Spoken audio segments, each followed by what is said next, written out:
actions and the events prior to '86 of these rebels with a cause, bravely and publicly challenging the existing institutions then and structures that slowly awakened the Filipinos and gave them strength to find their voice and the will to stand up for their rights and freedom. I am looking forward to the perspectives of our three special guests, Boying Pimentel, Cindy Domingo, and Jethro Patalinhu, who will give us three unique narratives of what it was like during the martial law years, both in the Philippines and abroad. These narratives are important so that we never forget, and so that our children, my kid including, will know that within their veins runs the blood of heroes and martyrs. It's been 30 years since EDSA, and I have 15 minutes to explain to you why I never really celebrated EDSA every year. The last time I celebrated the uprising was May 1986. The reason is this: because the EDSA story has pretty much been reduced to this. It's 83 to 86. Once upon a time, there was a dictator who ordered the assassination of a popular opposition figure. That led to a lot of protests and a national awakening. This dictator then, thinking that he could still show that he had popular support calls for elections, and then cheats in that election, and of course that leads to more protests. One thing though that I wanted to stress, as someone who was a martial law baby and someone who lived through that period, is I did not go to EDSA because I was expecting paradise. I did not go to EDSA expecting all the problems of the country to be solved.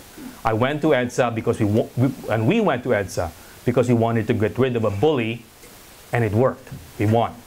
There's really little appreciation of how much power Marcos had and how much he abused it, and how long he was in power in the Philippines. Here's a good recap. Marcos was in power from 1965 to 1986. That's 21 years.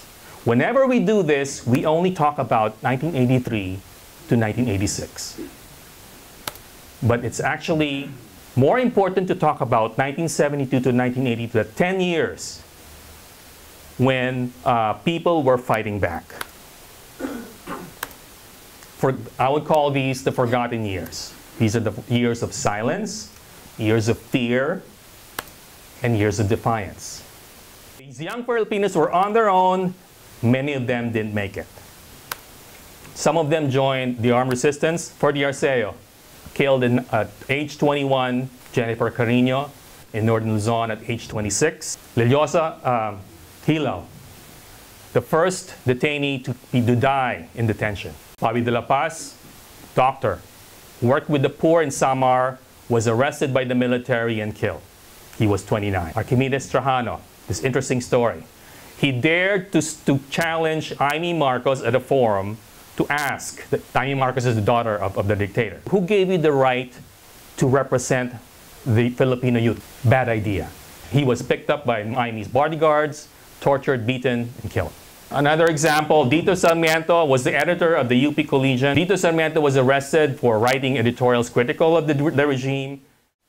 We had a president who thought he was so great, he deserved to have his bust carved out of a mountain. Fortunately, we got rid of it. And so the message, especially for the young people, is that we hope it never happens again. Thank you very much. I would like to introduce Cindy Domingo, who is a longtime community activist based in Seattle. And so the video will tell you the theory of what happened. One of the things that made this case so unique is that it wasn't just that Marcos was operating against expatriate Filipinos in the United States. He was operating against United States citizens. At the time we were lobbying Congress, we were asking for an open hearing on the harassment of the anti-Marcos movement and the roles that government agencies were playing in cooperating with the Marcos government in the harassment of U.S. citizens. Those agents being in particular the FBI, CIA. Some U.S. Intelligence operative or agency had given misinformation to the Marcos government that Jean was carrying a large amount of money to give to the leftists in the Philippines. And knowing that that kind of information would trigger the surveillance of Jean Viernes once he went to the Philippines. So when the murders happened, and Silme was able to name who the people that shot him were, and we knew that immediately. And as soon as I was told who the names were, there was no doubt in my mind that Tony Barroso, who was the president, was involved. The plaintiffs, the two families involved with little or no financial backing, really, took on not only Ferdinand and Imelda Marcos, and not only the Philippine government, but the United States government and the United States intelligence community. For us, that's why this case will never be closed until the whole U.S. side and the whole role that the U.S. government played in the murders, it'll never be closed until those questions are answered for us. And we've never closed off the question of whether or not to go back to Congress and ask for documents, to ask for other hearings about, harassment of U.S. citizens, and in particular Silme and Jean. It's never been a closed issue with us. I mean, this case, we still live because probably the most important side of this case, which is the U.S. cooperation with the Marcos government in Silme and Jean's case, has never really been quite resolved yet. Our case is now writing a book and pursuing further evidence against the U.S. government, not only for their harassment and intimidation and infiltration of the U.S.-based anti-Marcos organizations, hopefully to bring them to court still. There is no statutes of limitation for murders of U.S. citizens. And so it's important that we hold our U.S. government accountable for spying and harassing our movements that are only practicing our democratic rights. And I hope you'll join us and continue to be observant about our case and our continued work against it. Thank you. He's an award-winning filmmaker and video producer based in San Francisco. The film is an homage by Jethro in honor of his mother. Virginia was a Gabriela organizer in Cebu who worked among the poor urban women and other sectors. My first time to see my mom working at the post office, I didn't really expect it to be really physical. It's totally different from how I knew her from before. Overthrow, do you know my mom's past work in the Philippines? Yeah, I think she like one of the Gabriela Silangs, I don't know how to call it. I'm contented with my work. I love my job.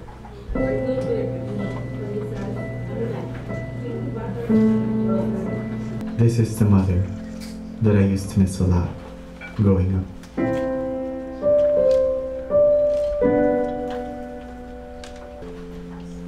My mother was a political activist who fled the Philippines in 1993. She continued to petition me as her adult son, and 13 years later, I was approved and became a U.S. immigrant. I've been living with them for 2 years now, but I still feel like I'm lost. I feel disconnected. I somehow still feel abandoned. How did your activism continue on? There was a lull in my involvement because I got married, but it was only for about 3 years. I was involved with Gabriela in Central Visayas. I did have a first hand in organizing the first provincial-wide women's multi-sectoral organization in Cebu. Women have more deeper issues because not only with poverty, the women are the maintenance, the hands in maintaining the family in the Philippines. They are the ones who know when they have food. They are the ones who would know who got sick in the family.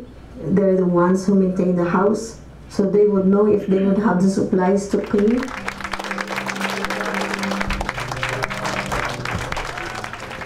I've been trying to make sense of our experience and to be surrounded by activists like you guys, like my mother. It makes so much sense to me now that, you know, our sadness and our struggles and our loneliness as children were not in vain and we're not isolated, and that there are a lot of us who experience it as a collective. And I salute all of you guys who are here, who fought the good fight during those times.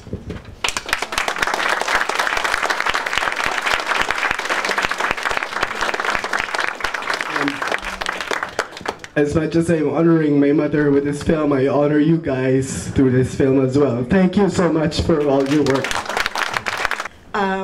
Everybody had their share of the struggle against the dictatorship. If we want to continue, we continue the struggle. We continue to be better people. We continue to educate our people. We continue to change our attitudes. We continue to change our mindsets as people. And I'm so grateful for this event, and I hope this will continue. And I'm proud na naging Pilipino ako. And I'm proud for all the people who have fought before me and are still fighting at this time in the Philippines. Salamat po.